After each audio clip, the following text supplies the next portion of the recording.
A spiritual person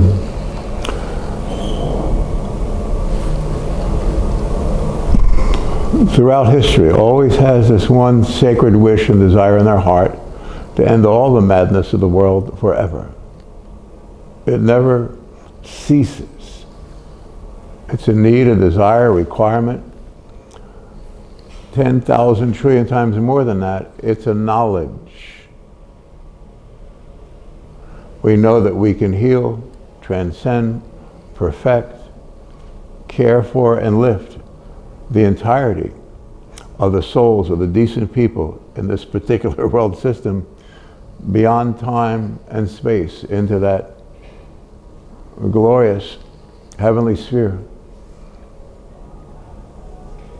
No spiritual being alive today who has ever lived is not aware of that sense within us. It's delicate but more powerful than steel.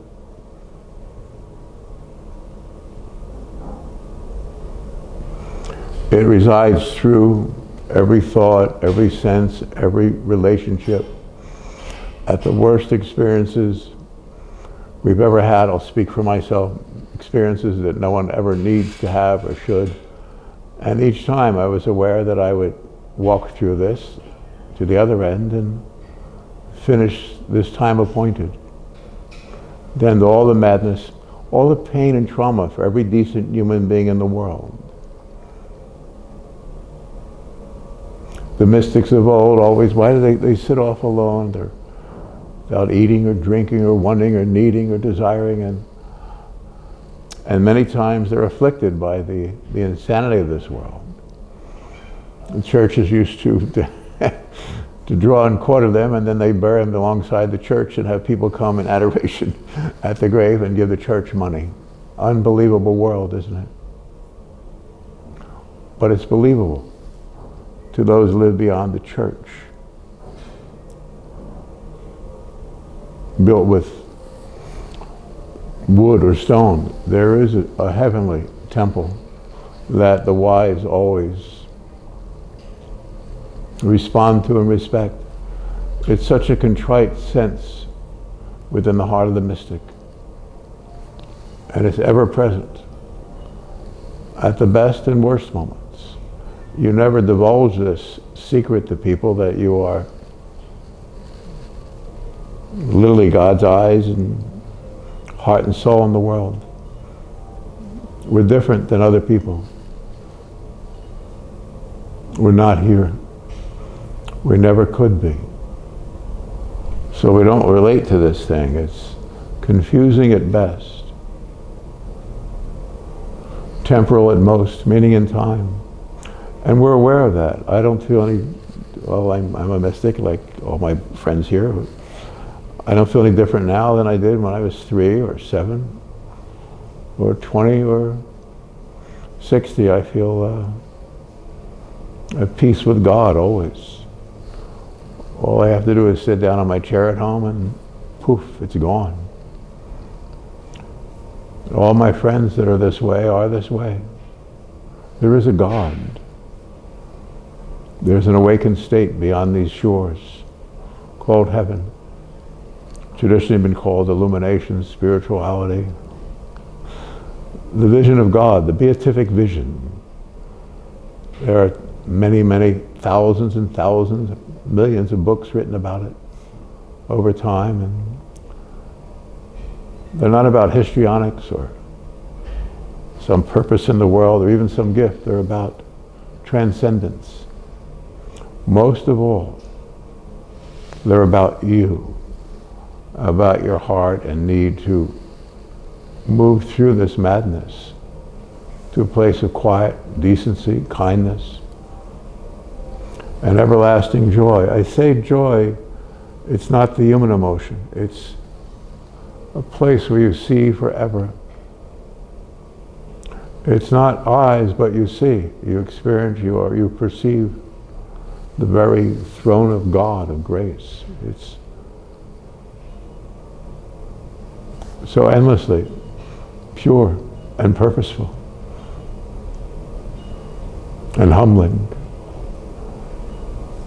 and perfect and good.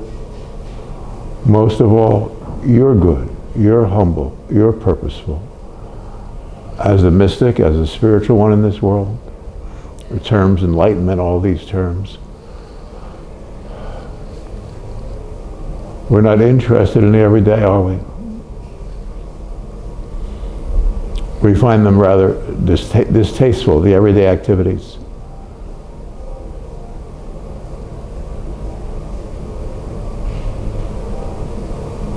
We're never really here. And early on, the dark force that runs the world, the devil, Satan, whatever, it's this force. It's an actual being, but it's like a shadow being, and if you look at it quietly, it'll disappear. Everything in the world whatsoever, every person, every place, everything, every experience is a projection of that madness. It's all thought form. As a spiritual person, you understand this. When you get quiet, you're not relating to bodies and time and places or anything of the human body. Nothing of the sort. We look through it all, and it's all projected. Every experience, every relationship, of every thought and experience, they're what has traditionally by the mystics been called hell. This world is hell, or a hell, projected by this force that doesn't have it. So if we separate our true emotions and our heart and soul and our peace and our purpose and our true divine intelligence from the world, and that's what meditation, reflection encompass, then we overcome the world without half trying. And the devil will flee from us. But we'll stay here confronting the devil until the very last person is free of the tragedy and madness, because our heart bleeds for every person, every bird, every kitten and cow.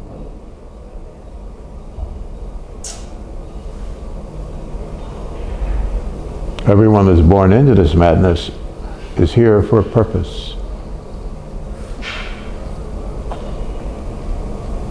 which is to convey this thought of godness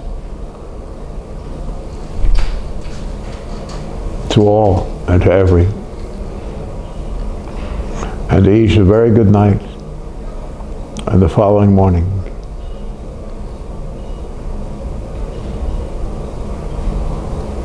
The mystic within you sees heaven, eternity, the very maker of heaven and eternity, always.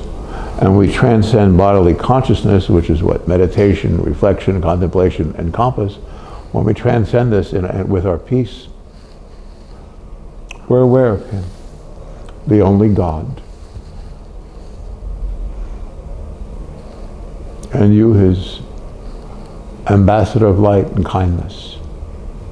You have many, many, many gifts. Each one is more powerful than any material universe could imagine. It's all an illusion. When you're a mystic, this makes so much sense. That's why we drift off. We sit quietly. If there's a storm coming, we feel it in our inner ear, and we lay down by a stream or go in a cave or under a tree, and no, it's not a time to hunt. It's just a time to be quiet. We have these spiritual times within us where we can step away from the whole world. I know when I was a young boy in South Philadelphia, I would be walking down Center City and I'd be overcome by this force, and there's people around, so you're always very hidden. You're so humble, which is your biggest problem. So I would sit behind these two garbage cans or different places, and where people couldn't see me, and I just disappear. And a mom can do it in her kitchen. A dad can do it at work.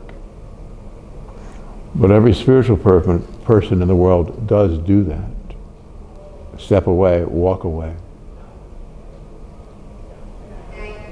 Not for some temporary emotional calm or physical rest, but something transcendent of that. We fall back into the arms of that which cannot be named.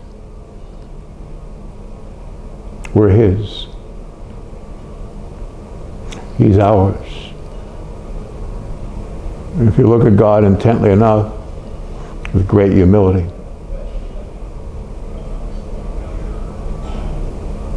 you'll see God looking upon us with a greater humility. We're part of that. We're not this. Thank you. Thank you, Mr. Skolta.